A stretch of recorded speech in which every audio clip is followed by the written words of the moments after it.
So now your surgery is done, and now what you have to do is just to loosen the distal screw and tighten the proximal screw. And this way we will be able to form a new bone. So the patient you have just seen was a case post-operative chronic osteomyelitis of the right lower femur. You all can see here in the X-ray, implant earlier was applied, multiple cemented beads, and when he presented to us, there was multiple sinuses on his right thigh. So what we have done, we have removed all this implant, all these dead bones, cemented beads, and what we have applied is a new Ilizarov frame with the purpose to get a new length of the limb and removal of all the infection.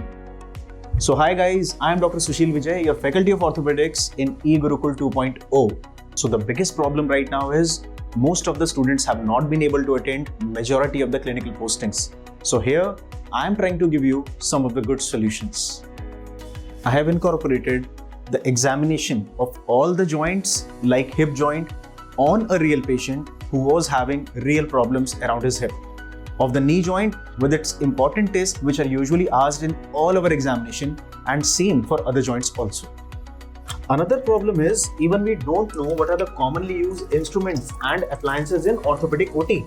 And when you see the theoretical part, you are reading so many things as close reduction, internal fixation, open reduction, internal fixation, C-arm machine. What exactly is that? Let's have a look. It has got ionizing radiations. So what I have to wear? I have to take proper precautions, and I'll be wearing a lead apron. And how we have to prepare ourselves for that? So there is a slot and you can just cut it. So you can cut the K-wire and you can just mold the K-wire.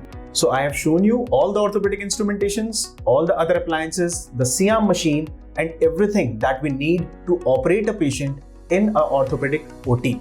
So see you all in eGurukul 2.0.